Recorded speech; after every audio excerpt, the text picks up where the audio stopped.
The top stories tonight in Y News. The World Health Organization removes Theta or P3 COVID-19 variant, which was first discovered in the Philippines, from the list of variants of interest.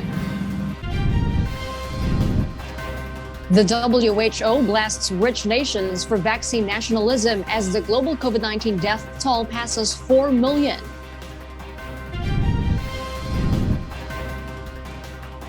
A group of Filipino nurses rejects the proposal to abolish the licensure examination for nursing graduates in the Philippines. One of the framers of the 1987 Constitution expresses dissent over the possibility that President Rodrigo Duterte would run for vice president in the 2022 national elections.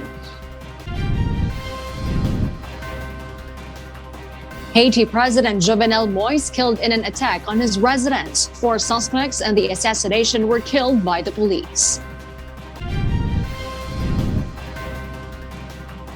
And an American disease expert says that vaccinated people can still contribute to the spread the COVID-19 Delta variant. Good evening, Philippines and the world. We are now reporting live from Commonwealth Avenue. Today is Thursday, July 8, 2021. I am William Theo.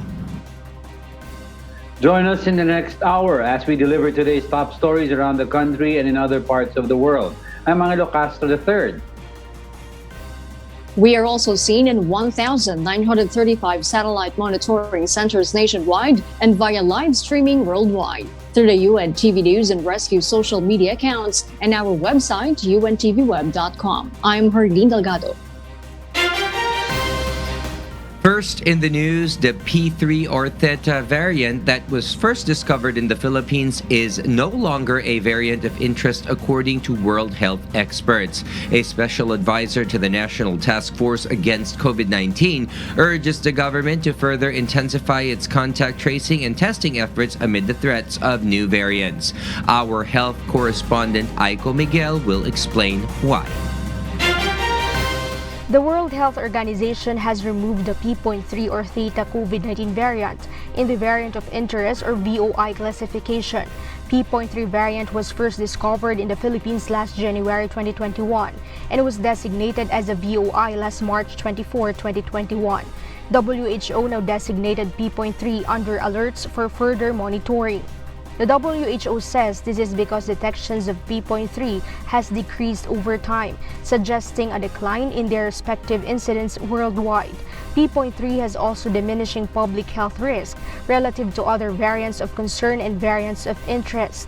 The only VOIs now in WHO's list are Eta, Iota, Kappa, and the Lambda. In a message, Philippine Genome Center said they include P.3 in their report submitted to the DOH. Currently, there are 166 P.3 variant cases in the Philippines. Meanwhile, Special Advisor to the National Task Force on COVID-19, Dr. Ted Herbosa, said that the government should intensify its contact tracing and testing efforts because Delta variant might eventually dominate the country. I think yung Delta talagang eventually baka makapasok yan.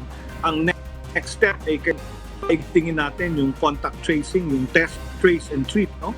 Ma-test agad sila, ma-isolate sila, at mapigilan, mahanap lahat sila para mahinto natin yung pag-transmission nitong bagong variants na ito.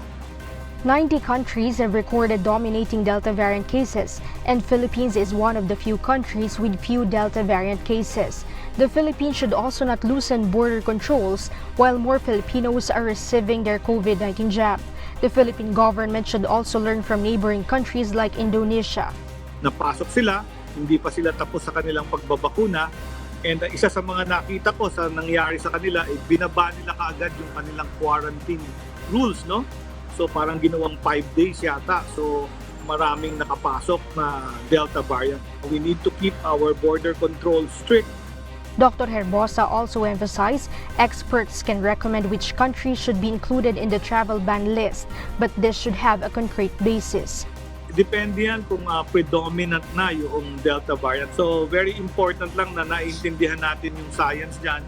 reassess ng ating mga epidemiologists at magbibigay ng recommendations yan na science-based naman sa ating IATF para yung policy natin ay hindi basta gusto lang natin sa mga bansang kailangan i-ban para hindi naman sila magalit sa atin. Aiko Miguel, UNTV News and Rescue. We serve the people, we give glory to God. The national government has no plan of easing the implementation of quarantine restrictions yet amid the significantly decreasing COVID-19 cases in the Philippines and the vaccination of millions of Filipinos. The protocol on the wearing of face mask and face shield as protection against COVID-19 may not be lifted soon. Marvin Calas explains why. The National Task Force Against COVID-19 could not provide a timeline for the lifting of COVID-19 restrictions that are currently implemented in the country. According to National Task Force Head and Defense Secretary Delfin Lorenzana, although the vaccination rollout in the country has reached more than 12 million doses administered to its citizens, the number of fully vaccinated Filipinos is far from the target in reaching herd immunity. And though quarantine restrictions has a direct impact in the balance of health and the economy, the national government is making sure not to compromise the safety of its citizens. Lahat kami doon sa IATF gusto rin naming matanggal yung restriction dahil nakikita naman natin ang paghihirap ng mga mamamayan. Kaya lang dapat tayo makinig sa mga eksperto, sa mga doktor, mga expert niya. The data of National Vaccine Operations Center shows that more than 12 million of the Filipinos are vaccinated. However, only 3 million of them are fully vaccinated or equivalent to 4% of the 70 million target population. Hanggat hindi natin mabakunahan yung maybe 50% of our population, ay baka manatili yung restriction. Hindi naman sing grabe nung ECQ, pero there's still some restriction just to prevent the spread of the virus. Meanwhile, NTF advisor Dr. Ted Herbosa says the easing of face mask and face shield protocols would take time. Ang target ko na mag-advise na tanggalin natin yung mask at saka face shield ay umabot tayo ng 50% ng target population. So mga 50 million. So mga between 40 to 50 million. Nasa 3 million pa lang tayo. So siguro magtiis muna tayo, magsuot pa tayo ng mask, face shield, hugas ng kamay at umiwas sa mga matataong lugar. According to the official, quarantine restrictions still needs to be implemented due to the threat of COVID-19, considering the possible entry of the more contagious Delta variant. He also added that the government needs to be prepared in case the Delta variant and the variant of interest known as the Lambda variant penetrates the country. Marvin Calas, UNTV News and Rescue. We serve the people, we give glory to God.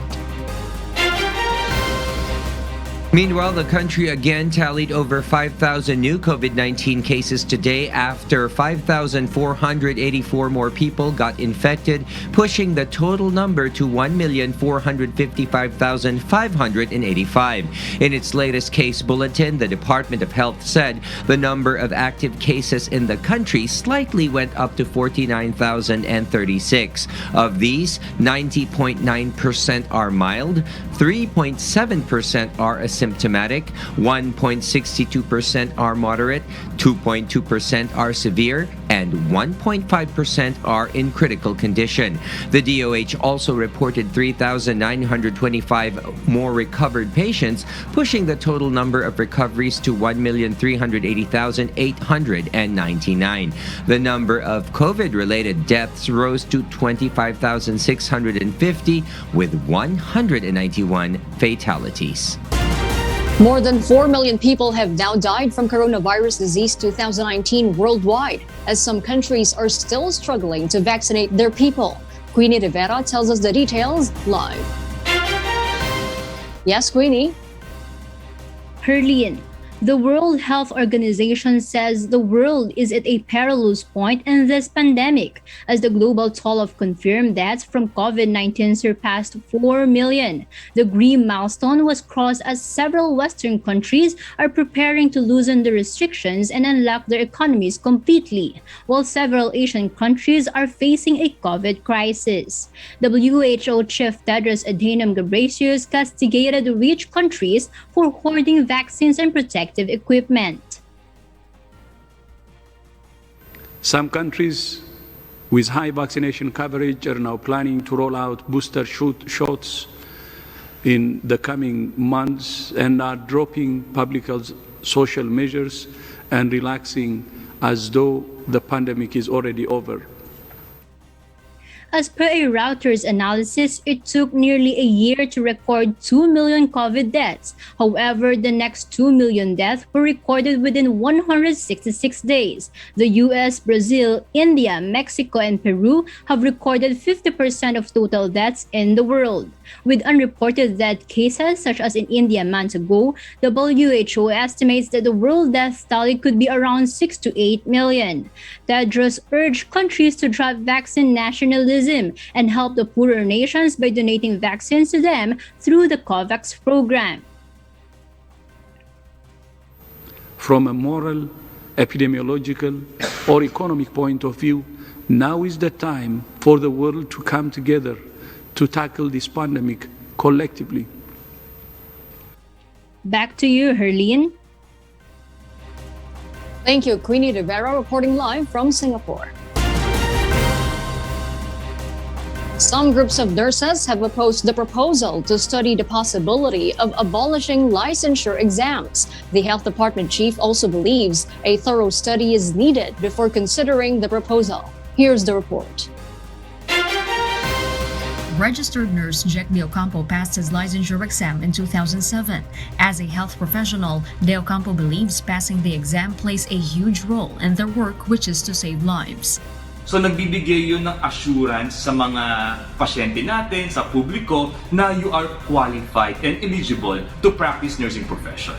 Hindi ka basta-basta pwede magkamali. And if you have license, meron kang naisip na maaaring mawala sa'yo.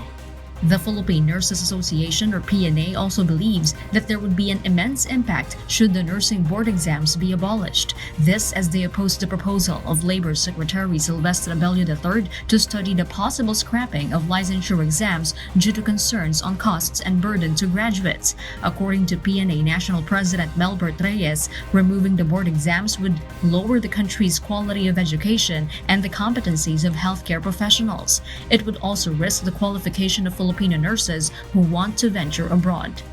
We need to ensure that our health professionals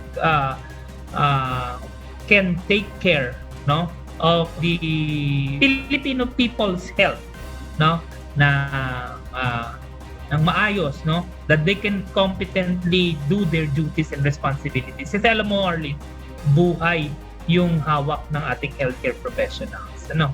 So mahirap pagka walang board exam siguro. Reyes emphasized that there are other major problems that should be addressed instead to improve the quality of life of the country's nurses. Para sa amin na Harley, yung board exam ay check and balance. Alam mo yun, para ma-assess natin kung yung mga nursing schools natin are doing the right thing. Hindi ito yung problema ng nurses, ng nursing in the Philippines. Ang problema natin, sweldo, pagpapahalaga, tamang compensation, diba? Saka yung hindi tayo mahal kasi. Yun ang pakiramdam namin. Another group, Filipino Nurses United, also shares the same sentiment. For the group, abolishing the licensure exams is dangerous for people's health, especially amid the pandemic. It adds the low passing rate from previous nursing licensure exams may be an alarming indicator of low-quality education. The group hopes that the government is not seeing the abolishment as a solution to the shortage of nurses, which has been a result of long-standing poor treatment with registered nurses in the country. For Health Secretary Francisco Duque III, the proposal can only be considered after a thorough study with stakeholders and Congress, as it would need amendments to certain laws. He adds other countries might not accept Filipino nurses if they have not been licensed by the Professional Regulation Commission, or PRC. The PNA notes that around 9,800 nursing graduates have taken their nursing licensure exam last July 3 to 4, and the results will be released before the month ends. Jorlene Delgado, UNTV News and Rescue. We serve the people, we give glory to God. Meanwhile, Chief Justice Alexander Gesmundo rejects the idea to abolish the conduct of bar exams for aspiring lawyers in the Philippines. However, Labor Secretary Silvestre Abello III clarifies there is no such proposal. Dante Amento tells us why.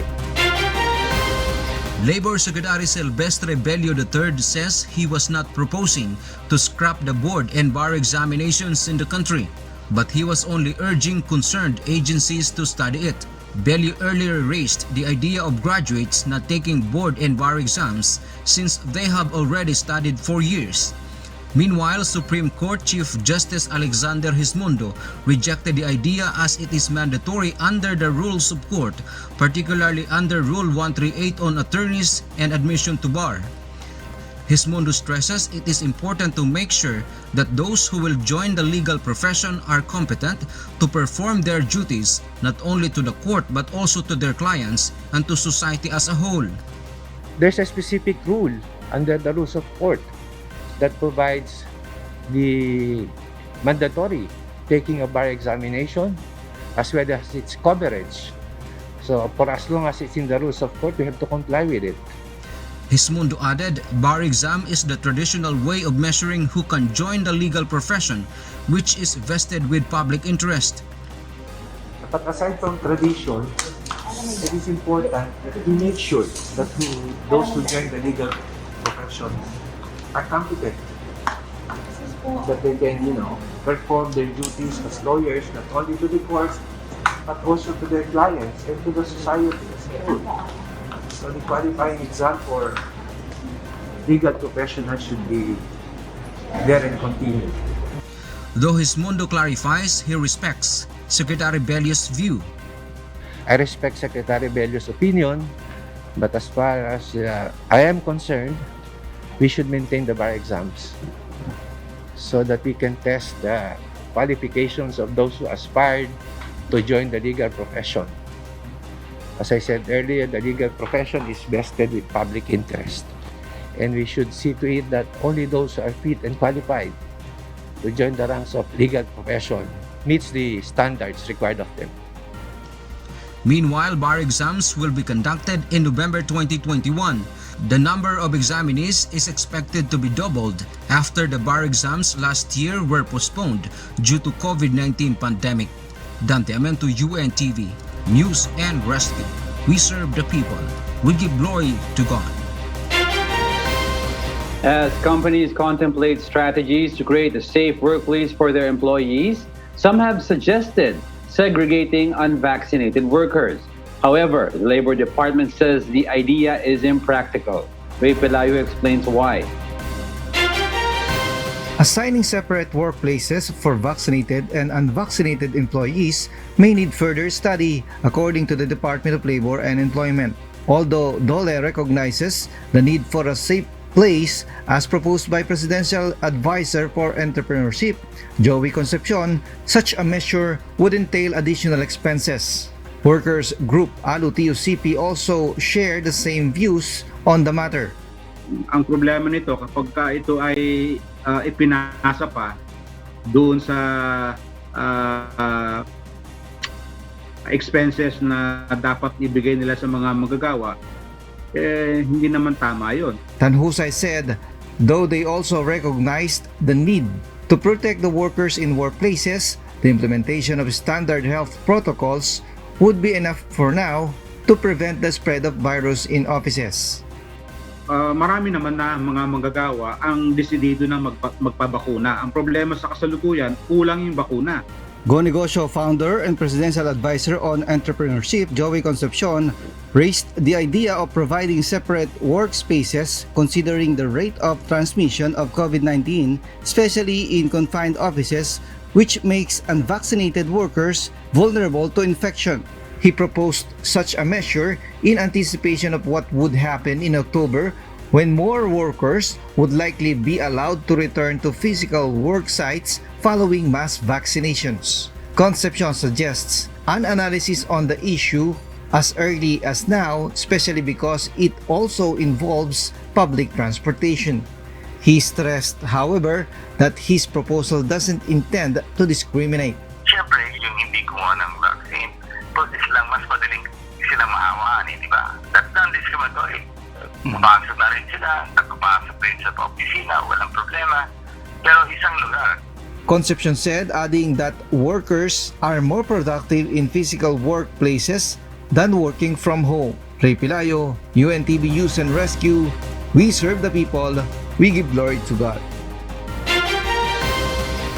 For those watching our 24/7 live streaming on YouTube, please click the subscribe button you see on your screen and ring the bell for notification. You may also follow us on Facebook. One of the framers of the 1987 Constitution expressed dissent should President Rodrigo Duterte run for vice president in the 2022 national elections. According to attorney Christian Monsod, this will clearly violate the real intention of the Constitution. Nel Maribohok explains why. A petition for disqualification should be filed in the Commission on Elections should President Rodrigo Duterte run as Vice President in the 2022 national elections. According to attorney Christian Monsod, one of the framers of the 1987 Constitution, Monsod also believes this should be challenged before the Supreme Court. The best way is for other candidates, if they really question it, to be the one to file a petition to the Supreme Court for judicial review. Once the President files for certificate of candidacy. Monsod said there is no legal prohibition for President Duterte to file his candidacy for the position of Vice President, but he believes it will surely face questions. He explained that the possible candidacy of President Duterte can serve as backdoor to another presidential term, which goes against the intent of the Constitution. But the intent is very clear, is to circumvent the Constitution by going through the back door by succession. Based on the Constitution, the Vice President shall become President if the sitting President dies with permanent disability, removal from office, or resignation. Monsod said if President Duterte will win the VP elections in 2022 and became Vice President and eventually became President again, this will also fall in the provisions of the Constitution which prohibits the President to serve more than 6 years. Kasi yung provision na not eligible for re-election should be interpreted also as a prohibition for serving more than 6 years. That is the reason why he said there is social justice provision in the Constitution that strictly limit the term of politicians. You also have to interpret it as a whole. Ano ba talaga yung intent and spirit of the Constitution? And so that's why itong limitations of terms is a social justice provision.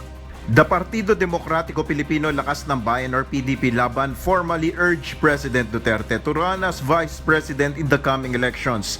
The President says he is seriously thinking about the proposition. Nel Maribohok, UNTV News and Rescue, we serve the people, we give glory to God. President Rodrigo Duterte talks about politics in the 2022 elections recently. Malacanang says the COVID-19 pandemic remains the government's priority. Meanwhile, the palace defends the airing of the PDP Laban meeting on the state-run People's Television Network or PTV. Rosso Licons explains why. 10 months left before the May 2022 national elections, while in October, the filing of candidacy will officially begin. However, nowadays, politicking have worsened amid the pandemic. Recently, President Rodrigo Duterte spent almost 2 hours meeting with the PDP Laban executives. The palace insisted the government's priority remains to be the response against COVID-19 pandemic. But since the 2022 national elections is fast approaching, political parties have started preparing. Pilipinas, COVID pa rin po ang problema. Pero nakasaad po sa ating saligang batas na magkakaroon ng halalan sa Mayo. So habang po nasa pandemya, pinag-uusapan na po ang politika. The palace has also defended the airing of PDP Laban meeting over state-run PTV yesterday. According to presidential spokesperson Roque, the president is the chairman of the administration party and his position in the government is primarily political. However, the palace refused to respond when asked if government resources are allowed to be used in partisan activities. Ang alam ko po, whenever it's newsworthy, it's covered. Kasi kung hindi po, masuskop naman sila. PTV is still a news agency, no? And of course, another example of a newsworthy event is the interment of the former Philippine president that was also covered live by PTV4. Meanwhile, the palace just ignored the report of the Ateneo School of Government on the administration's COVID-19 response. The report says the Duterte administration failed to meet its target on resolving the pandemic partially because of its managers and leaders. Rosa Licoz, UNTV News and Rescue. We serve the people, we give glory to God. Senator Risa Ontiveros believes a probe on the C-130 plane crash in Sulu should be prioritized after President Rodrigo Duterte's State of the Nation address. According to the senator, there are numerous urgent matters that need to be discussed to keep the country's men and women in uniform safe. Ontiveros adds her colleagues are also pointing out various angles that should be looked into to prevent the recurrence of the series of tragedies involving military planes. There is no definite schedule yet for the possible congressional probe, but the senator hopes the inquiry will also look into the implementation of the modernization of the armed forces. The Supreme Court is optimistic to come out with a decision on 37 petitions challenging the Anti-Terrorism Act of 2020 before the year ends. Dante Amento tells us why. Supreme Court Chief Justice Alexander Hismundo says they will do their best to rule on the 37 petitions challenging the controversial Anti-Terrorism Act of 2020. This is before Justice Rosemary Carandang, member in charge on the case, will retire in January 9, 2022. But considering the number of petitions challenging the legality of the law, the Chief Magistrate added they need ample time to finalize the resolution. But by the sheer number of petitions, it might take some time before the court can at least prepare its draft. But hopefully, within the year, perhaps we can have a decision on that 37 petitions before the year end. The High Court is expected to vote for a ponente who will pen the main decision on the case.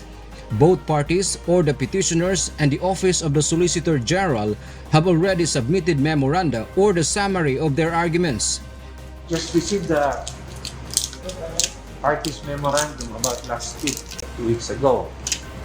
And of course, you know the number of petitions filed. In fact, you will notice during the oral argument, we require that the parties consolidate their memorandum and reduce it only to 7 according to the clusterings that they presented during the oral argument. The Republic Act 11479 or the Anti-Terrorism Act of 2020 is the most assailed law in the country. Among the petitioners are former government officials such as retired Supreme Court Senior Associate Justice Antonio Carpio, former Ombudsman Conchita Carpio Morales, group of lawyers, among others. But in the end, the fate of the 37 petitions assailing the law lies on the hands of the Supreme Court justices. Dante Amento, UNTV, News and Rescue. We serve the people. We give glory to God. In other news, authorities are now identifying the evacuation sites that are 15 kilometers away from the Taal volcano. But despite the threat, fisher folks were given window hours to sail in the lake. Asher Kadapan Jr. will tell us why live. Yes, Asher, good evening. Go ahead. Good evening, Will. The Office of the Civil Defense is expecting for the worst-case scenario in the eruption of Taal volcano. If a big eruption will occur, alert level 4 will be raised, placing larger areas under high risk, which will require evacuation to farther and safer places. Because right now we are preparing even for the worst case scenario. So yung mga adjacent municipalities po na outside of the 14 kilometers plus 1 kilometer na buffer zone, yun po yung pinipili po namin as evacuation areas. With this, the OCD, hand-in-hand with other concerned agencies and the provincial and local government units, prepare for the possible evacuation of about 500,000 people. Doon sa worst case scenario, with the trigger for implementation ng contingency plan is alert level 4. And ang worst case scenario kasi natin yung violent na eruption. Despite the threat, the Protected Area Management Board, or PAMB, decided to provide window hours for fish pen operator to sail in Taal Lake and attend to their fish farm. We have agreed that we will have a window hour of 8 a.m. to 2 p.m. in which doon po gagawin yung lahat ng mga activities. And after that time, lahat po, vacated na po ang area, nasa assigned evacuation centers na po nila. Fisher folks, on the other hand, were relieved as they significantly rely in the fish pens for their living. Ako po ay nagpapasalamat na kahit ganyang pong oras ay kami pinapagbigyan na makapaghanap buhay dyan sa laot, at yung naman pong oras na ibinigay ay para din po sa pag-iingat sa mga tao. Law enforcers, particularly the Philippine Coast Guard, are tasked to ensure compliance of the fisher folks in Taal Lake. Violators will be reprimanded on the first apprehension, while permit of the fish pen operation may be revoked on the second violation. Will? Yes, thank you. Asher Kadapan Jr. reporting live from Batangas. We would like to remind our viewers to refrain from posting your personal identification cards on social media. In Pasay City, police arrested 2 suspects for selling COVID-19 vaccines online. One of the suspects used the identity of a medical frontliner who posted her ID on Facebook. JP Nunez has this story. Pasay City Police temporarily detained live-in partners Michelle Parajes and Angelo Bonganay, both residing in Valenzuela City. This after they were caught in an entrapment operation in Rojas Boulevard for selling COVID-19 vaccines. The suspects were selling Pfizer, Sinovac, and AstraZeneca COVID-19 vaccine brands online. Parajes admits the accusation while her live-in partner denies the accusation. Ako lang po yung inaasahan ng pamilya. May mama ko po kasi may sakit sa puso. Tapos nangungupahan lang po. Kaya na-stress po ako ng sobra-sobra po. Wala talaga po akong vaccine. Nagawa ko lang po yun dahil po nawalan po kasi ako ng trabaho, sir, 3 months. Wala po akong alam na ganun yung mga transaksyon niya. Sinama niya lang ako para may kasama siya dito sa Pasay kasi hindi niya alam yung pa-sikot-sikot kung saan pupunta. Kaya yun, sinamahan ko siya. There are no COVID vaccines recovered in the entrapment operation. Pasay City Police says the female suspect used the identity of a registered nurse named Daryl Esteban who posted her ID on Facebook last year. According to the suspect nga, nakuha niya iyon sa Facebook account ng biktima. Yung PRC license niya. Ngayon, kinuha yung PRC license yun, siya na yung nag-act as the same person doon sa PRC license na yun. Buti na lang at itong totoong may pangalan doon, nakita niya sa Facebook. So siya na rin yung nag-act as bibili ng vaccine. Parajes sold 56 vials of COVID-19 vaccine worth 120,000 pesos to a buyer who then notified the real Daryl Esteban. Esteban reported the incident immediately to the police, which resulted to the arrest of the suspect. May nag-message sa akin sa Messenger and then ang in-inform po sa akin kumusta na ma'am, asa na yung vaccine? Pipick upin ka na namin kasi dapat magpapavaccine daw sila. Tapos sabi ko, ano pong vaccine? Wala po akong kinalaman sa vaccine na yan. Sinend niya po yung mga conversations nila and then nalaman ko nga po na yun nga po, na ginagamit po yung pangalan ko para makapagbenta sila ng vaccine. The complainant already filed cases against the suspects related to Republic Act 10175 or Anti-Cybercrime Prevention Act, identity theft, and estafa or swindling. Meanwhile, Pasay City Police encouraged the public to report same incidents. JP Nunez, UNTV, News and Rescue. We serve the people. We give glory to God. Iloilo Representative Janet Garin refuted the claim of Vaccine Czar Secretary Carlito Galvez Jr. that she was demanding for vaccine allocation from the government for her and her province. In an online press conference, the former Department of Health Secretary said she only sought for a fair distribution of coronavirus vaccines across the country. Ang sabi niya, gusto ko daw na sa akin ibigay ang mga bakuna. This is not true at malaki po yung kasinungalingan. What I am asking for is the equitable and fair distribution of vaccines. For his part, Vaccine Czar Secretary Carlito Galvez Jr. has denied the claim of the lawmaker that there was preferential treatment in the allocation of COVID-19 jabs in the country. Meanwhile, Garin said the government should have a clear plan on the vaccine distribution and implementation by now. And for the news abroad, a group of gunmen has assassinated Haitian President Jovenel Moïse at his home, sending the country into a state of emergency and further destabilizing the Caribbean nation. Paul Gatalian tells us why live. Mariel, Haiti President Jovenel Moïse, 53 years old, was shot dead in the early morning of Wednesday by a group of unidentified gunmen who attacked his private residence in Port-au-Prince. Moïse's wife Martine Moïse survived the attack but was left critically wounded. She's now in Fort Lauderdale, Florida, and is in stable yet critical condition. Video from the scene showed that the gunmen speaking Spanish as they presented themselves as Drug and Enforcement Administration or DEA agents. However, Boshit Edmond, the Haitian ambassador to the United States, believes they are fake DEA agents.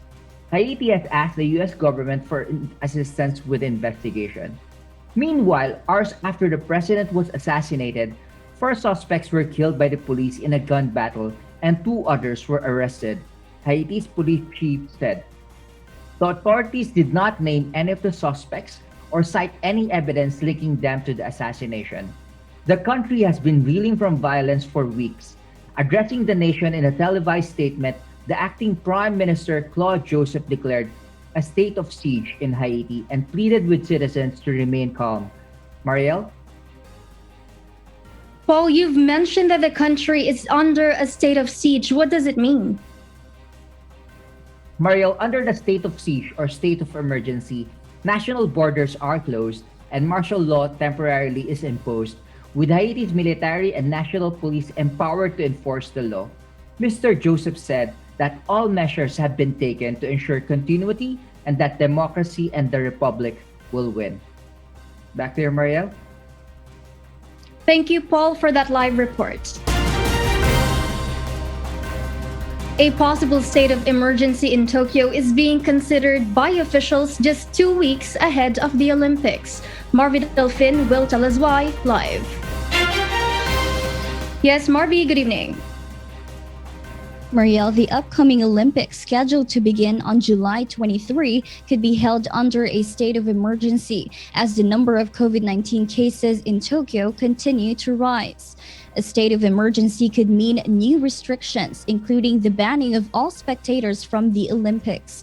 According to medical experts, having no physical audience at the Games would be the best option to address the public's concern that the event might trigger a surge in COVID-19 cases. Authorities announced last month that local spectators would be allowed to attend the Games in venues limited to 50% capacity or a maximum of 10,000 people. Spectators from overseas, however, have been banned. Japanese Prime Minister Yoshihide Suga said the government will do everything they can to prevent further spread of the virus, and that a final decision is expected on Thursday. Back to you, Mariel. Marvy, what are the updates on COVID-19 cases in Tokyo, including any restrictions currently in place? Mariel, 714 new cases were reported last week in Tokyo, while 920 additional cases have been reported this week so far. These figures have been steadily increasing since mid-June. Following the end of a recent state of emergency, Tokyo has been placed under a quasi-state of emergency, where prefectural governors have powers to shorten business operating hours and refuse to serve unmasked customers until July 11. Marielle? All right, Marvi, thank you for those updates.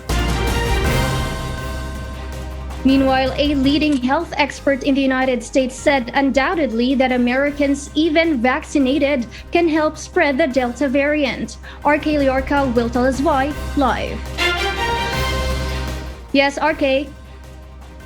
Mariel, with strangers standing shoulder to shoulder in bars, fans overcrowding concerts, and huge number of travelers flying since lockdown, a U.S. disease expert says that Delta variant still remains more transmissible even to vaccinated people. According to Christopher Murray, director of the Institute for Health Metrics and Evaluation, there's a quite new wave of COVID cases brewing as hospitalization from 14 states are currently going up. Murray also added that the Center for Disease Control and Prevention, or CDC, may mask the virus' true spread as per CDC's guidance not to test vaccinated people unless they're symptomatic. Meaning, there is a big possibility that the country is probably missing a bunch of transmission in vaccinated individuals, Murray said. As study shows, vaccines can only lessen the severity of the virus, but it doesn't stop oneself from being infected. Yet, being vaccinated helps a lot. This is related to US President Joe Biden's speech during the US Independence Day, saying that even though virus hasn't been vanquished yet, it no longer controls Americans' life, as well as it paralyzes the US nation. And it is in the power of Americans to make sure it never does so again. Marielle? RK, as restrictions in the United States are being eased currently, what do the health experts advise the vaccinated Americans as for the Delta spread scare in the country persists?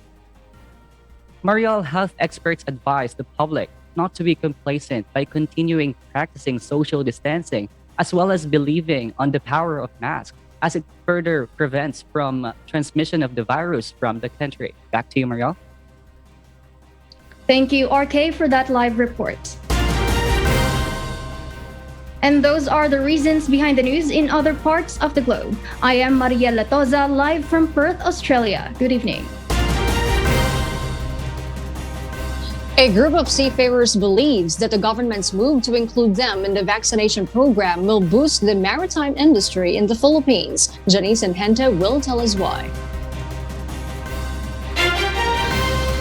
Lionel Villanueva, a seafarer, is in a hurry to get vaccinated as he is scheduled to travel to Europe tomorrow for work. And since he was a migrant, he still fears getting infected of COVID-19. That is why he did not miss the opportunity to complete his vaccine dose. Buti nga, naabutan ko pa ang second dose, dapat nakaalis na ko. Swerte rin, nakaabot. Importante dito dahil kung walang bakuna, hindi ka makalabas sa ibang bansa. Para kang priso sa barko.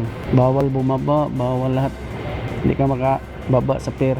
Geneva Ilosorio has been unemployed for a year due to the pandemic. And to get back to her work as a seafarer, she grabbed the opportunity to get vaccinated, especially that there's a job hiring on August. Since fully vaccinated na ako, waiting kami ng schedule for medical. Kasi may line up na kami for August. So happy kasi fully vaccinated na and tuloy-tuloy na. Nakikita namin yung progress sa cruise line. Nagtutuloy-tuloy na siya. Over 1,000 seafarers have completed their doses of Pfizer vaccines at the San Andres Sports Complex in Manila. This is in addition to the 500 seamen who were also vaccinated in Taguig City last July 6. The Associated Philippine Seafarers Union appreciates the government's move to give priority to seafarers in the vaccination program. From the B category, it was raised by the Interagency Task Force to A1 priority group. Gerard Seno, National Executive Vice President of the Associated Philippine Seafarers Union, explained that seafarers need to be vaccinated because it will strengthen the advantage of Filipinos in the global shipping industry. Malaking tulong because we are actually, if we do not vaccinate our seafarers, we might lose the market. No? considering big amount of dollar remittances they contribute to our economy. And we are in competition with other countries like China, India, Indonesia, Myanmar, Russia, and these countries foot the cost of vaccination and give them priority. Pinoy seafarers hope that they will be able to return to their previous jobs. May awan Diyos makasakay muli this month or next month para makaipon ng pera para sa pamilya. Syempre, grateful kami kasi dahil nga dun sa opportunity na binigay sa amin para magkaroon ng vaccine. Kasi sa abroad kasi, I mean like even on board, sinasabi talaga na kailangan talaga yung vaccine lang. Janice Inhente, UNTV, News and Rescue. We serve the people, we give glory to God. And before we close, we will leave you with a final word, giving glory to God, from the book of Matthew, chapter 6, verse 22. It says, "The light of the body is the eye. If therefore thine eye be single, thy whole body shall be full of light."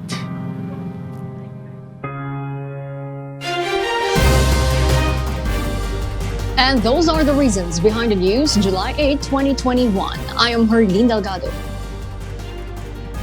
Reasons we deliver to you as they unfold. I'm Angelo Castro III.